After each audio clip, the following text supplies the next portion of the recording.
दोस्तों, अगर आप भी भारत और इंग्लैंड के बीच खेले गए दूसरे टेस्ट मैच के चौथे दिन का वो जबरदस्त दिल धड़काने वाला रोमांच देखकर खुश हो गए हैं, तो इस वीडियो को एक प्यारा सा लाइक जरूर कर दीजिएगा।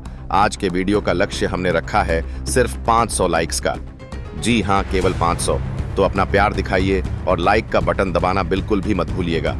और हाँ दोस्तों, अगर आप यशस्वी जायसवाल का तूफानी शतक देखे बिना जाने वाले हैं या फिर वैभव सूर्यवंशी की 19 गेंदों पर खेली गई 50 रनों की विस्फोटक पारी को मिस करने वाले हैं, तो रुकिए जनाब, क्योंकि यह वीडियो है क्रिकेट प्रेमियों के लिए एक त्योहार की तरह। और ऋषभ पंत, अरे भाई, उन्होंने तो मैदान में ऐसा कोहराम मचाया कि इंग्लैंड के गेंदबाजों को गेंद अपनी तरफ आती नहीं, डरावना सपना लग रही थी।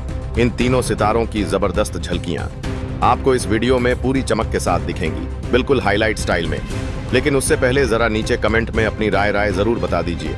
आपको क्या लगता है, भारत और इंग्लैंड में से दूसरा टेस्ट मैच कौन जीतेगा? आपका जवाब हमें जरूर पढ़ना है, क्योंकि असली मजा तब आता है जब आप भी इस क्रिकेट चर्चा में शामिल होते हैं। तो चलिए, आपका ज्यादा समय ना लेते हुए शुरू करते हैं आज का यह धमाकेदार वीडियो। दोस्तों, चौथे दिन की सुबह जैसे ही सूरज की पहली किरण मैदान पर पड़ी, वैसे ही कुछ क्रिकेट प्रेमियों ने चाय छोड़कर टेलीविजन पकड़ लिया। लेकिन क्या किसी ने यह कल्पना की थी कि आज भारतीय बल्लेबाज ऐसा कहर ढाएंगे कि इंग्लैंड के कप्तान बेन स्टोक्स भी अपनी टोपी उतारकर माथा पकड़ लेंगे? शायद नहीं, पर यही तो है क्रिकेट की असली खूबसूरती। यह अनिश्चितताओं का खेल है, और जब मैदान में भारत जैसी जुनूनी टीम हो तो फिर रोमांच की कोई सीमा नहीं रहती। आपको याद होगा, पहले दिन शुभमन गिल ने टॉस जीतकर गेंदबाजी करने का निर्णय लिया था।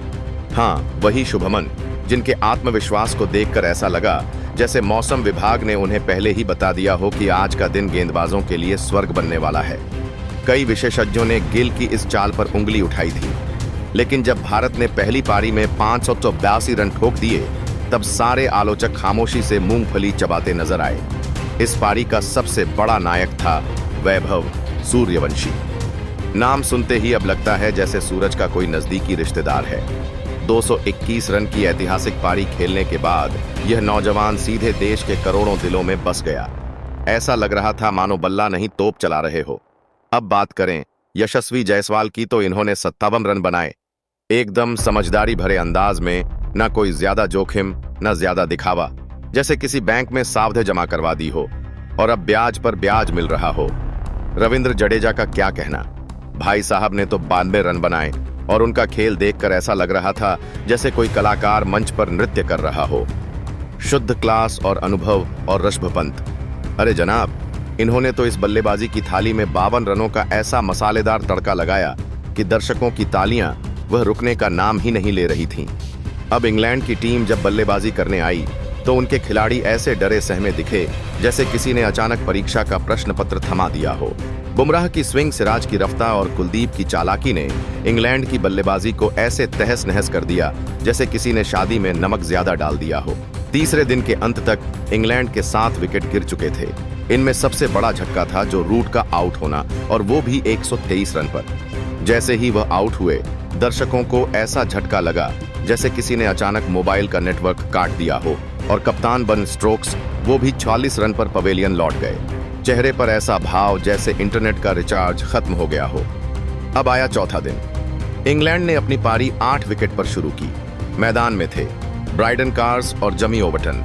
दोनों के चेहरे ऐसे गंभीर थे जैसे बोर्ड परीक्षा में बिना पढ़ाई के पहुंच गए हों, बस ऊपर वाले के भरोसे।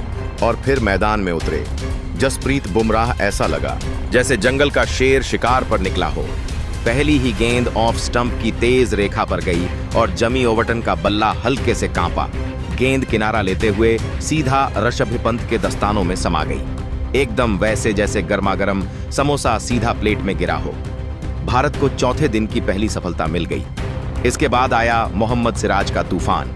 शोएब वसीर को सिर्फ 2 रन पर चलता किया, और देखते ही देखते इंग्लैंड की पूरी पारी 388 रनों पर सिमट गई।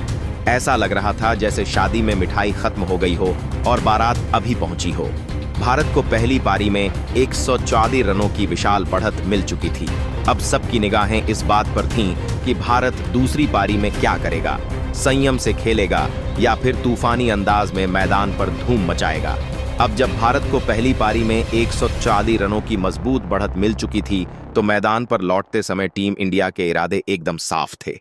जल्दी जल्दी रन बनाओ और फिर इंग्लैंड को इतने बड़े लक्ष्य के नीचे दबा दो कि उन्हें सांस लेने तक की जगह ना मिले। और जब क्रीज पर हो यशस्वी जायसवाल और केएल राहुल जैसे बल्लेबाज तो उम्मीदें तो अपने आप ही पंख लगा लेती हैं। लेकिन दोस्तों, क्रिकेट की किताब में हर पन्ना वैसा नहीं होता जैसा खिलाड़ी रात को सोते वक्त सपने में देखते हैं। यशस्वी जायसवाल एक छोर पर टिके हुए अपनी लय में बल्लेबाजी कर रहे थे, लेकिन केएल राहुल का तो जैसे आज मंटी 20 खेलने का कर गया था। मिड विकेट के ऊपर से बड़ा शॉट मारने के चक्कर में उन्होंने गेंद को ऐसा उठाया कि सीधा जाकर बेन स्टोक्स की गोद में समा गई, जैसे कोई बच्चा हाथ फैलाकर झूला पकड़ रहा हो। यह था भारत का पहला बड़ा झटका और अब बारी थी। शुभमन गिल की सभी को उम्मीद थी कि आज शायद पुराने शुभमन लौट आई, लेकिन अफसोस उनका खराब फॉर्म फिर से साथ आ गया। महज 17 रन बनाकर एक आसान सी गेंद पर आउट हो गए और यह देखकर दर्शकों का चेहरा ऐसा लटक गया जैसे कोई मोबाइल का चार्जर भूल गया हो। अब भारत के दोनों सबसे अनुभवी बल्लेबाज पवेलियन लौट चुके थे और ड्रेसिंग रूम में हलचल मच चुकी थी।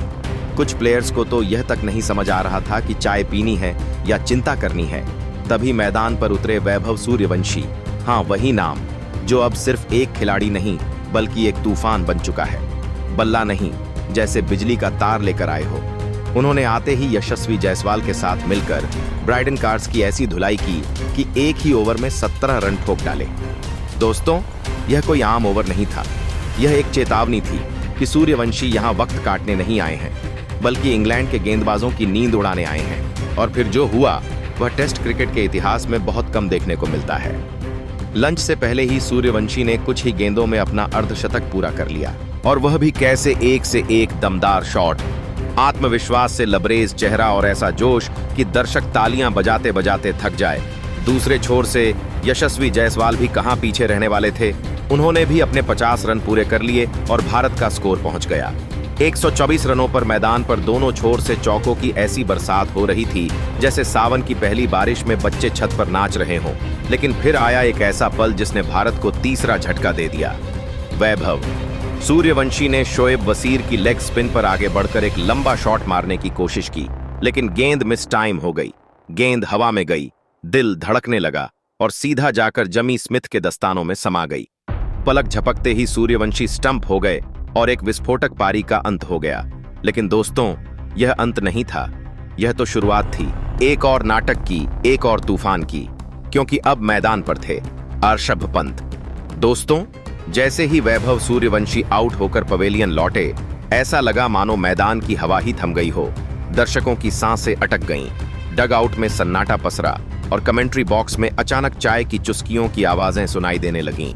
लेकिन तभी उस सन्नाटे को चीरता हुआ मैदान पर उतरा एक तूफान। नाम था अर्षभ पंत। हाँ दोस्तों, वही पंत जो जब भी मैदान पर आता है कुछ अलग, कुछ तूफानी करके ही वापस लौटता है।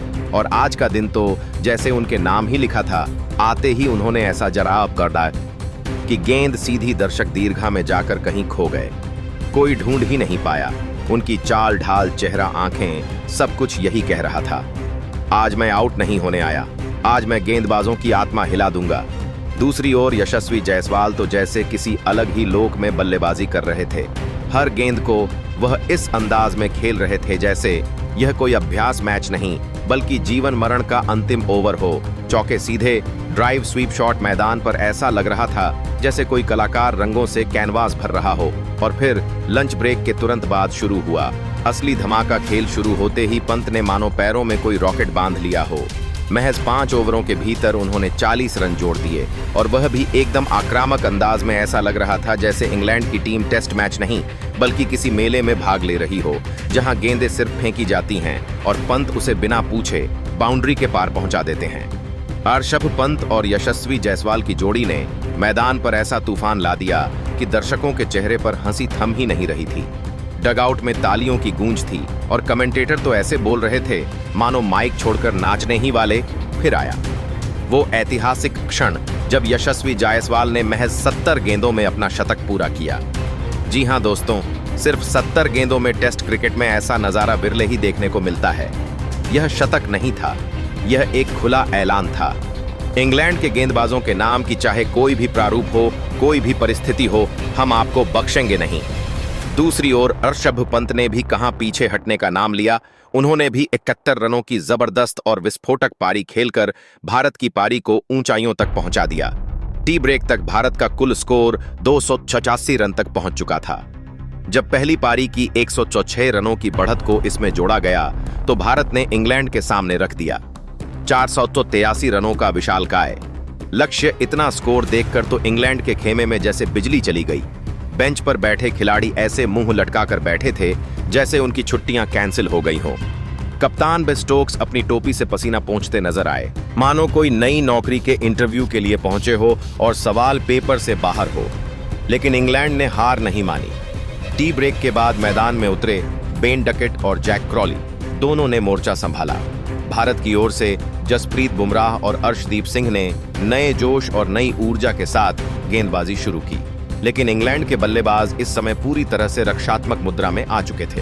टी ब्रेक के बाद जैसे ही इंग्लैंड की दूसरी पारी की शुरुआत हुई, भारत की निगाहें बस एक ही चीज पर टिकी थीं। किसी भी हाल में जल्दी से जल्दी विकेट निकालो और इस मुकाबले को चौथे दिन ही निपटा दिया जाए। जसप्रीत बुमराह मैदान पर वैसे दौड़ रहे थे जैसे कोई बाज अपने शिकार की ओर झपटता है।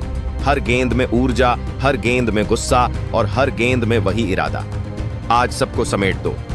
दूसरी ओर हरदीप सिंह अपनी कलाई की कलाकारी और स्विंग की जादूगरी से बल्लेबाजों की परीक्षा लेने में जुटे थे। लेकिन जनाब इंग्लैंड के बल्लेबाज तो जैसे कोई अलग ही पाठशाला से पढ़कर आए थे। बेन डकैट और जैक क्रॉली ने मानो मन में ठान लिया था, ना रन चाहिए ना रोमांच, बस बल्ला टेक कर खड़े रहो, जैसे आखिरी बेंच के छात्र परीक्षा में समय काटते हैं। 483 रनों के विशाल लक्ष्य के सामने उनका इरादा मैच जीतने का तो बिल्कुल नहीं था, बल्कि उनकी योजना यही लग रही थी कि चौथे दिन एक भी विकेट ना गिरे, और उन्होंने उस योजना को पूरी श्रद्धा और समर्पण के साथ निभाया भी। इस आखिरी सत्र में 33 ओवरों का खेल हुआ, लेकिन भारत को एक भी सफलता नहीं मिली और इंग्लैंड ने पूरे सत्र में सिर्फ 41 रन जोड़े, यानी 1.5 रन प्रति ओवर से भी कम। जरा बताइए, जो बल्लेबाजी आपने देखी, यशस्वी जायसवाल का तूफानी शतक वैभव, सूर्यवंशी की विस्फोटक शुरुआत को आप 10 में से कितने अंक देना चाहेंगे? कमेंट में जरूर बताना। तब तक के लिए जय हिंद, जय भारत।